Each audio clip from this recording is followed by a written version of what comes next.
जय हिंद। यह लेक्चर आपकी सोच को एक नई विचारधारा देगी और इस बात का एहसास आपको मात्र 4 से 5 क्वेश्चन सॉल्यूशन में हो जाएगा।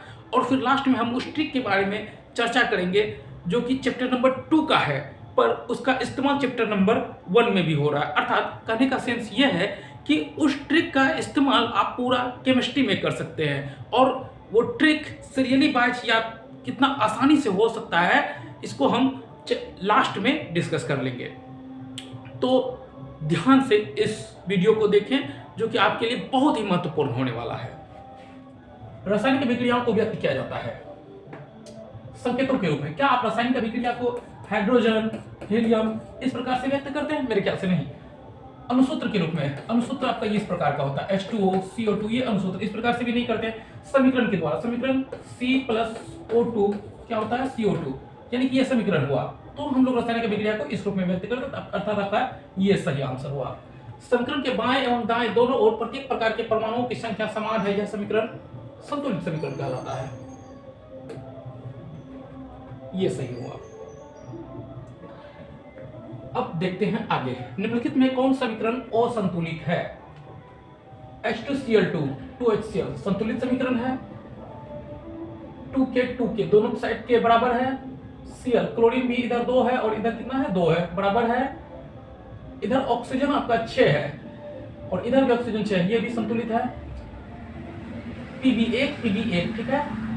N आपका 2 है, N आपका यहाँ पर 1 है, अर्थात ये आपका जो है समीकरण असंतुलित समीकरण है, अर्थात आपका सही आंसर ये होगा, है ना? क्योंकि आप देख सकते हैं इधर भी 2 है, 4 हाइड्रोजन, इधर भी 4 हाइड्रोजन, इधर 2 ऑक्सीजन है, यहाँ पर भी 2 ऑक्सीजन है, अर्थात आपका सही आंसर ये होगा। निम्नलिखित में कौन समीकरण संतुलित है? अब यहाँ आपको संतुलित समीकरण ढूंढना है ना, तो F यानी कि लोहा 1 इधर, लोहा 1 इधर और Cl 2 है। यहाँ पर देखिए संतुलित समीकरण ढूंढना और यहाँ पर Cl आपका 3 है, अर्थात ये आपका असंतुलित समीकरण है ना?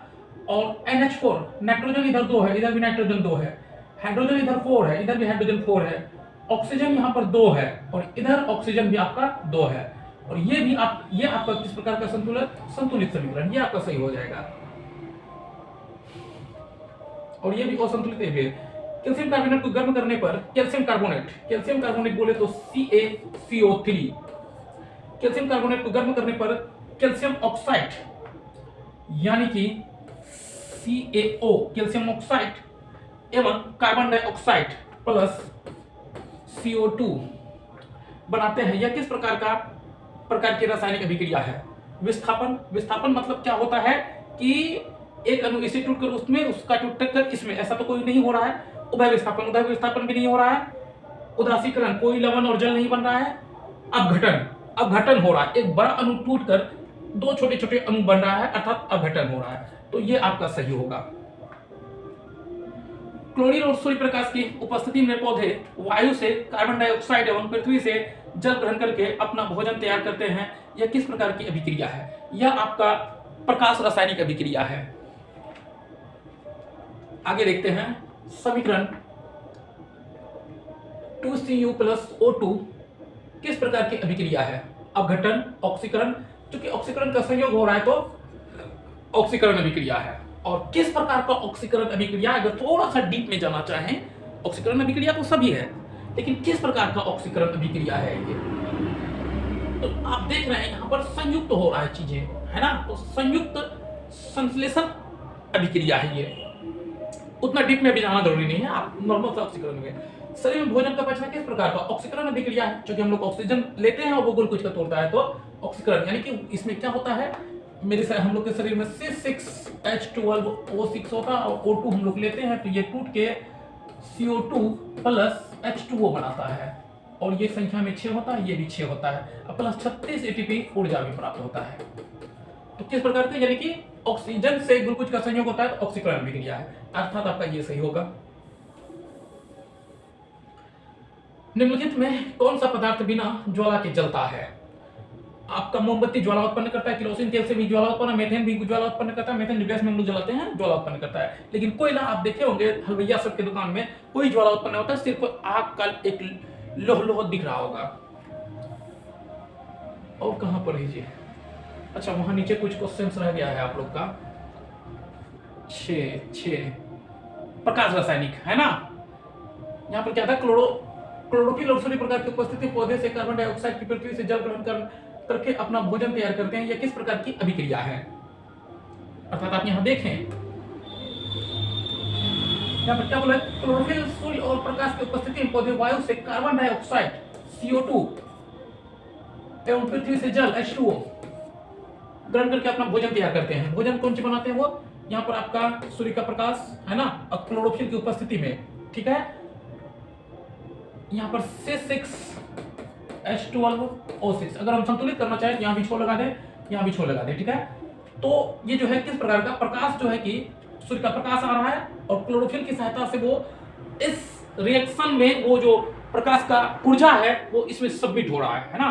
तो प्रकाश जो है कि प्रकाशिकी ऊर्जा आपका रासायनिक ऊर्जा में कन्वर्ट हो रहा है और यही इसके बॉन्ड में शिफ्ट हो जाता है। और इसका जो ये जो बॉन्ड होता है कुछ इस प्रकार, इस बॉन्ड में ऊर्जा शिफ्ट हो जाता है। सूर्य का प्रकाश जो ऊर्जा होता है इस बॉन्ड में शिफ्ट हो जाता है, अर्थात प्रकाशीय ऊर्जा आपका रासायनिक ऊर्जा में परिवर्तन हो रहा है, इसलिए इसको हम लोग प्रकाश रासायनिक अभिक्रिया बोलेंगे। फिर यही बॉन्ड जब शरीर में हमारे टूटते हैं CO2 प्लस H2O में, तो फिर हम लोग को ऊर्जा प्राप्त होता है ना। तो प्रकाश रासायनिक अभिक्रिया।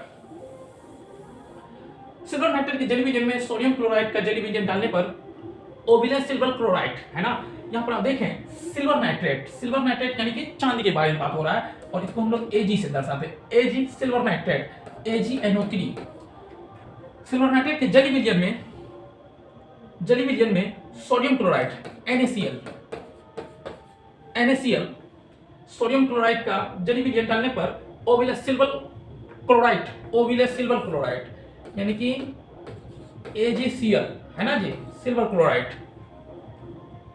विलयन से पृथक हो जाता है, अलग हो जाता है। इस अभिक्रिया को कहते हैं, यानी कि विलयन जब अलग होता है ना तो अविक्षेपण अभिक्रिया होता है। अविक्षेपण अभिक्रिया आपका सही आंसर होगा। Sodium hydroxide NaOH। यहां पर अगर आप देखें AgNO3 NaCl है ना जी। अब देखिए NO3 को क्लोरीन जो है ना विस्थापित कर रहा है ना। अब क्लोरीन NO3 को क्यों विस्थापित कर रहा है, इस बात को आप कहां से जानेंगे? वही श्रृंखला श्रेणी से जानेंगे। संयोजक किसका कितना कैपेसिटी है, कितना क्रियाशील तत्व है, क्रियाशीलता की श्रेणी से आप इसको जानेंगे। यहाँ पर जो क्लोरीन देख रहे हैं और NO3 जो देख रहे हैं वह क्लोरीन NO3 को विस्थापित कर रहा है। तो यहाँ पर कैसे आप जानेंगे क्लोरीन ही विस्थापित क्यों कर रहा है? क्लोरीन के अलावा कोई और रहता, फ्लोरीन रहता, कर पाता है विस्थापित? ये चीज जानने के लिए आपको जरूरी होता है वो क्रियाशीलता की श्रेणी को याद करना। अगर आप उसे याद कर लेंगे तो इस प्रकार के हजारों इक्वेशन आप अपने तरीके से बना सकते हैं। यहाँ पर देखें सोडियम हाइड्रोक्साइड NaOH हाइड्रोक्लोरिक अम्ल के बीच हाइड्रोक्लोरिक अम्ल यानी कि HCl अम्ल के बीच अभिक्रिया होने पर सोडियम क्लोराइड NaCl लवण है, ये नमक है, सोडियम क्लोराइड एवं जल प्लस H2O जल बनाते हैं, यह अभिक्रिया कहलाती है। आप यहाँ पर देखिए, यहाँ पर हाइड्रोक्साइड OH ये क्षार है और HCl ये अम्ल है। अम्ल और क्षार जब रिएक्शन करता है और अम्ल क्षार एक दूसरे को जो गुण है वो नष्ट कर देता है, लवण और जल बनाता है, तो उस प्रकार से जो अभिक्रिया आपका कहलाता है उदासीनीकरण अभिक्रिया कहलाता है। अर्थात आपका क नंबर आंसर होगा ये उदासीनीकरण। ठीक है,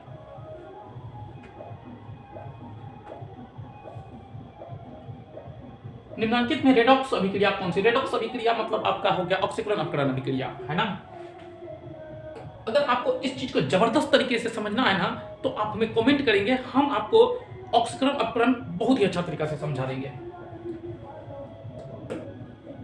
निम्नांकित में रेडॉक्स अभिक्रिया कौन सी है? यहाँ पर देखें कैल्शियम कार्बोनेट जो है कि आपका, देखिए ऑक्सीकरण अपकरण अभिक्रिया सभी होता है, उसमें जो है कि ब्रांच निकल के आता है कि ये जो ऑक्सीकरण अपकरण है ना वो संयोजन अभिक्रिया है, ये जो ऑक्सीकरण अपकरण है ना ये उदासीकरण अभिक्रिया है, ये जो ऑक्सीकरण अपकरण है ना वो अपघटन अभिक्रिया है, ये ऑक्सीकरण जो है ना वो आपका इलेक्ट्रो अपघटन अभिक्रिया है। इस प्रकार से जैसे कि आप लोग रियल लाइफ में जैसे देखें कि इंसान है, क्या है वो, तो फिर हम लोग डिवाइड करते हैं हिंदू मुस्लिम है। सबसे पहले तो हम लोग ये बोलते हैं कि क्या है, कोई जीव के बारे में बोलते हैं क्या है, पौधा है या फिर जीव है, पौधा है या फिर जानवर है, जंतु है। जैसे हम लोग इंसान को डिफेक्टिव करते हैं ना जीव के बारे में, जैसे कि सबसे पहले हम लोग जानते हैं कि जीव है या निर्जीव है, तो जीव है, फिर उसको बांटते हैं हम लोग कौन चीज में, जीव है किस प्रकार का जीव है, पादप है या जंतु है, जंतु है। फिर इसको भी हम लोग मानते हैं जंतु में क्या है, जानवर है या इंसान है, इंसान है। फिर इंसान में भी हम लोग बांटते हैं इंसान है क्या है, हिंदू है या मुस्लिम है, हिंदू है। इसको भी हम लोग डिवाइड करते हैं, हिंदू में क्या है, ब्राह्मण है या क्षुद्र है।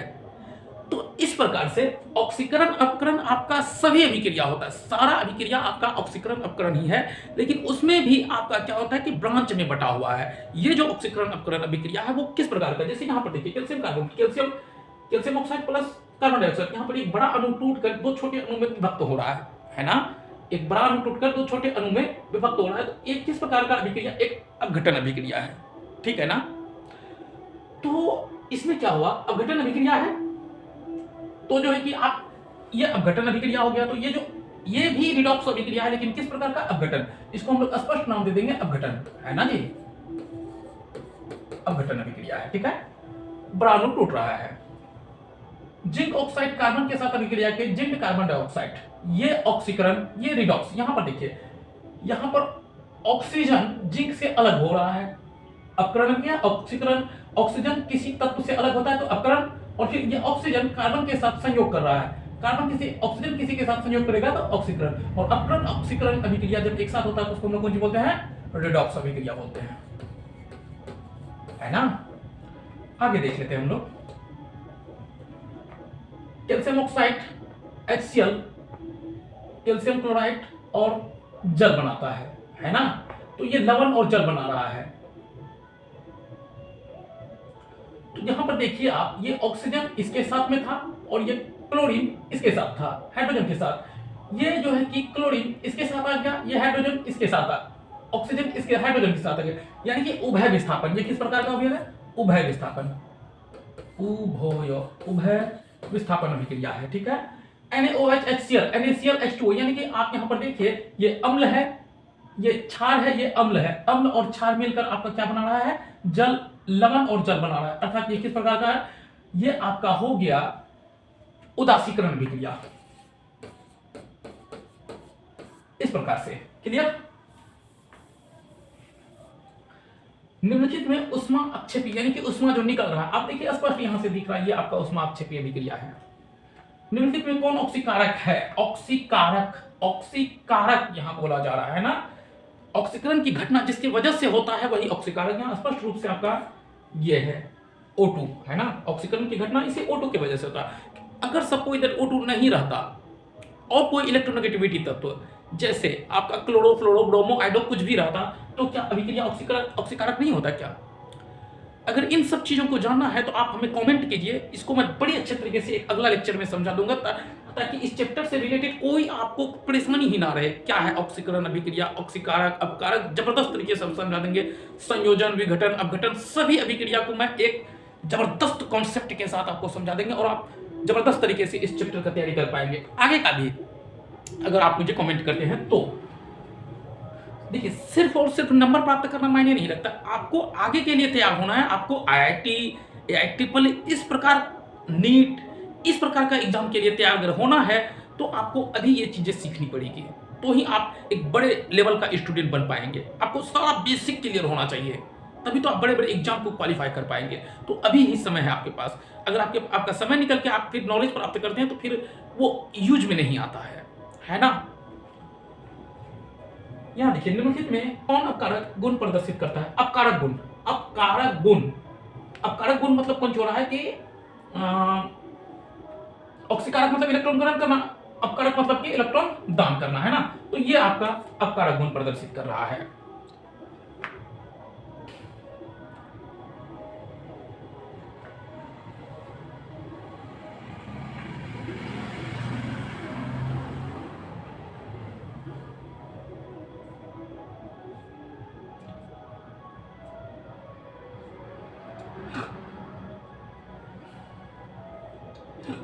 शायद खत्म हो गया, आप लोग का खत्म हो गया। अब आगे क्या है, आगे आपका है रिक्त स्थानों की पूर्ति करें। अभिकारकों की अभिक्रिया को समीकरण के डेश ओर लिखा जाता है। आप लोग जानते हैं कि कोई समीकरण जब आप लिखते हैं अभिकारकों की अभिक्रिया को समीकरण के बाईं ओर लिखा जाता है ना जी। अभिकारकों की अभिक्रिया को समीकरण के, यानी कि ए बी और एक्स वाई आपका कोई समीकरण है, तो ये आपका अभिकारक है और ये आपका उत्पाद है। तो अभिकारक को हम समीकरण के बाईं ओर लिख रहे हैं, तो यहां पर आंसर क्या हो जाएगा, बाईं ओर हो जाएगा आपका, है ना जी, बाईं ओर।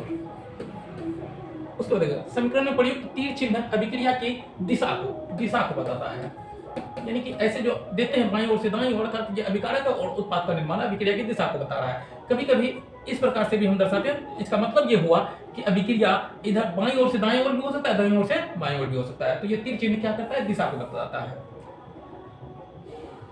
अभिक्रिया कैल्शियम कार्बोनेट दो भागों में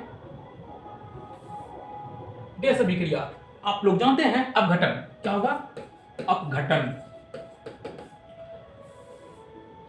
अभिक्रिया AgNO3NaCl AgCl अवक्षेप बाहर हो रहा है ना। अभिक्रिया H2 + O2 H2O अभिक्रिया है। यहां आप देखें कि हाइड्रोजन ऑक्सीजन के साथ संपर्क स्थापित कर रहा है ना जी। तो दो तत्व मिलकर ये रिडॉक्स अभिक्रिया तो है ही, आपको हम अभी तुरंत समझाएंगे अभिक्रिया। यदि कि आप ऐसे कुल खानदान देख सकते हैं ना, ये रिडॉक्स अभिक्रिया तो है, आप देख सकते हैं हाइड्रोजन का संयोग ऑक्सीजन तो अपकारक अभिक्रिया, ऑक्सीजन का संयोग हाइड्रोजन से तो ऑक्सीकरण अभिक्रिया, तो रिडॉक्स हो गया। लेकिन ये किस प्रकार का, यहाँ पर आप देखें ये किस प्रकार का है, दो तत्व मिलकर एक तत्व बन रहा है ना। तो किस प्रकार का, संयोजन रिडॉक्स अभिक्रिया। तो इसका स्पेशल नाम कौन सा है, संयोजन अभिक्रिया।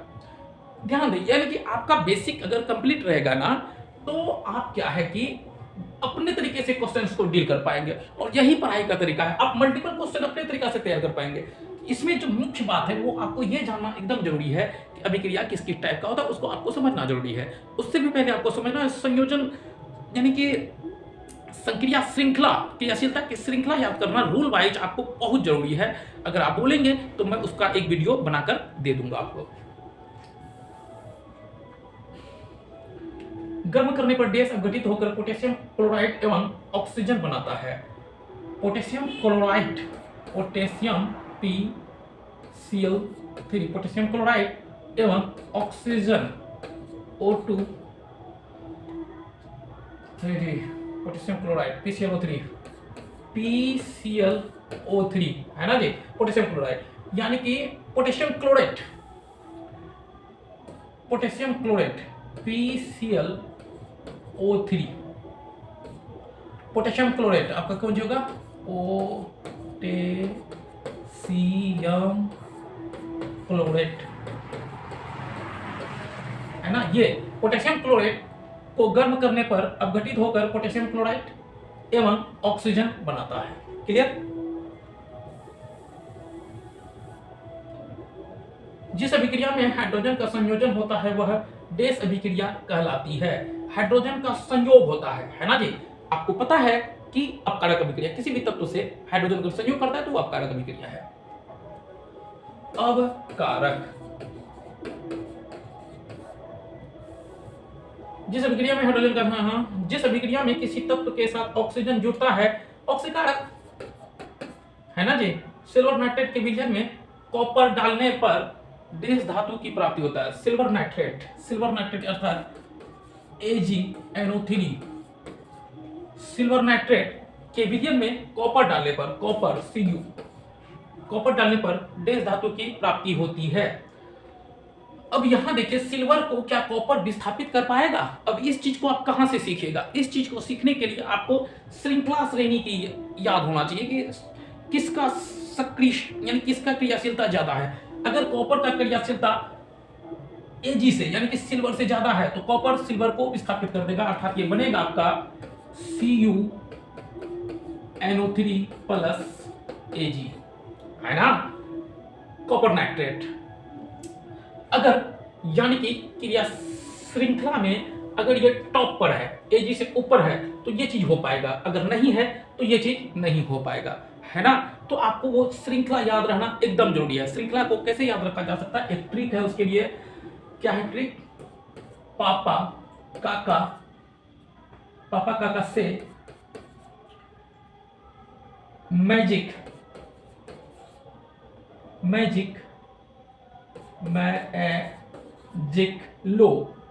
लोहा फेरम, है ना, लोहा। फिर अब यहां से होगा टीना, SN, लोहा टीना लेट, PB, है ना। और उसके बाद आपका आता है हाइड्रोजन। हाइड्रोजन के नीचे आता है आपका कॉपर। कॉपर के नीचे आता है आपका क्यों जी, हाँ जी, Hg यानी कि पारा। पारा के नीचे आता है प्लेटिनम। प्लेटिनम के नीचे आता है चांदी, Ag। और सबसे नीचे आता है आपका Au। सबसे कम क्रियाशील अगर कोई तत्व है तो वो क्या है, Au। यदि आप चाहते हैं आपको भी ये चीज सीरियली याद रहे तो उसके लिए आप हमें कमेंट करें और हमें बताएं कि इस पर एक लेक्चर चाहिए, तो आपको एक ट्रिक हम देंगे, जबरदस्त ट्रिक। आप 2 मिनट में इसको सीरियली यूज कर पाएंगे। और इस प्रकार से मल्टीपल क्वेश्चंस, आप जो ये क्वेश्चंस है सिल्वर नाइट्रेट के विलयन में कॉपर डालने पर देश धातु की प्राप्ति होती है। कौन धातु की प्राप्ति होती है? अगर इस चीज को आप जानते हैं यानी कि जानना चाहते हैं तो आप हमें कमेंट करें और आप इसको 2 मिनट में याद कर लेंगे। इतना जबरदस्त ट्रिक है। और आप मल्टीपल, मान के चलिए कॉपर की जगह कुछ और हम दे देते हैं, पीवी दे देंगे।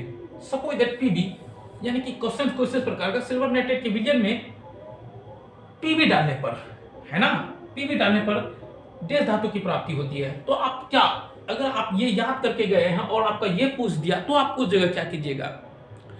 तो सिंपल सी बात है, ये पीवी संक्रियता श्रेणी में ऊपर है तो अर्थात Ag को ये विस्थापित कर देगा। इनमें से कुछ भी दे देगा, Ag यानी कि सोना सिर्फ जो है कि Au यानी सोना Ag को विस्थापित नहीं कर पाएगा। इधर Ag से इधर जितना भी तत्व है ये सभी सिल्वर को विस्थापित कर देगा, है ना। तो ये आपका बेसिक हुआ, यानी कि मल्टीपल क्वेश्चंस आप अपने तरीका से तैयार कर। आप क्वेश्चन एक पढ़ रहे हो और तैयारी आपका हजारों क्वेश्चन हो रहा है, तो पढ़ने का सही तरीका ये है ना। उम्मीद करते हैं आप लोग जरूर हमें कमेंट कीजिएगा कि सर मुझे इस पर एक वीडियो चाहिए संक्रियता श्रेणी पर।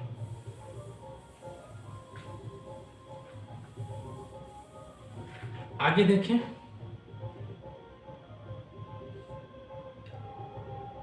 सही गलत का चयन करें, है ना जी। जिस रासायनिक समीकरण के दोनों ओर प्रत्येक तत्व के परमाणुओं की संख्या समान होती है उसे संतुलित समीकरण कहते हैं। सही बात बोल रहा है यार, सही बोल रहा है। जिस रासायनिक समीकरण के दोनों ओर प्रत्येक तत्व के परमाणुओं की संख्या समान होती है उसे संतुलित समीकरण कहते हैं। ठीक है, सही बोल रहा है, बात एकदम परफेक्ट बोल रहा है बंदा, इसमें कोई दो राय नहीं है। आप लोग को जरा सा संदेह नहीं होना चाहिए, बंदा सही बोल रहा है, यानी कि ये आपका सही है। मैग्नीशियम HCl MgCl2 है ना जी, प्लस H2, यह एक असंतुलित समीकरण है। इधर आपका असंतुलित समीकरण है ना, इधर क्लोरीन 1 इधर क्लोरीन 2 है, असंतुलित है, सही बोल रहा है बंदा। संयोजन अभिक्रिया में दो तत्व परस्पर संयोग करके यौगिक का निर्माण करते हैं। संयोजन अभिक्रिया में दो तत्व परस्पर संयोग करके यौगिक का निर्माण करते हैं, एकदम सही बोल रहा है। अमोनिया और हाइड्रोजन परस्पर संयोग करके अमोनियम हाइड्रोक्साइड, एकदम गलत बात बोल रहा है ये, OH है ही नहीं, कहां से हाइड्रोक्साइड बनाएगा भैया। जब तांबे की प्लेट को जिंक सल्फेट के विलयन में डालते हैं, है ना जी, क्या है आपका तांबे Cu को, किसको, Cu को जिंक सल्फेट ZnSO4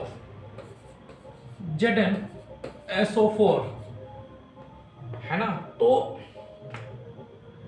इसमें अब ये Cu की जो है, Cu कहां पर है, जिंक के अगर पहले है, जिंक के ऊपर है तो विस्थापित करेगा, है ना जी, अगर नहीं है तो विस्थापित नहीं कर पाएगा। तो इसके लिए आपको ट्रिक याद रखना जरूरी है। क्या है, पापा काका से मैजिक,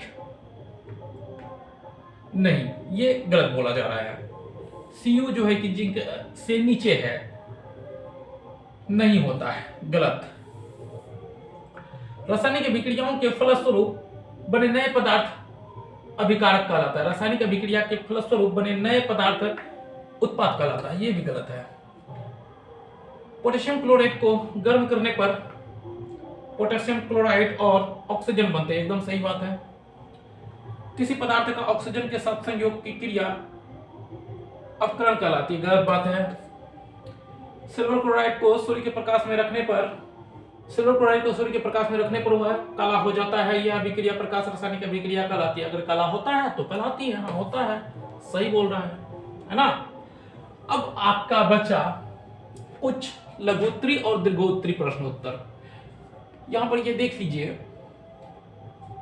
ये आपको, इस पर अगर आपको चाहिए वीडियो तो आप हमें कमेंट करें। मैं इसको याद करने का एक ट्रिक, जो कि जबरदस्त ट्रिक है, उसे मैं आप लोगों को, ये ट्रिक है आपका, ये ट्रिक है, इसको मैं जबरदस्त तरीके से आपको समझा दूंगा। तो आपको ये चीज एक निसास में याद रह जाएगा, बिल्कुल 2 मिनट में। तो अगर आपको चाहिए तो आप हमें कमेंट करिए। उसके बाद आपका बच गया कुछ लघुत्तरी प्रश्न, जिसको कि अगर आप चाहते हैं मैं इसको एक्सप्लेन करूं जबरदस्त तरीके से, जो आपको जरा सा रटना नहीं पड़ेगा, एक बार वीडियो देखिएगा ये चीज आपको याद हो जाएगा। तो आप हमें कमेंट कीजिए, मैं इस पर एक लेक्चर डाल दूंगा। जय हिंद।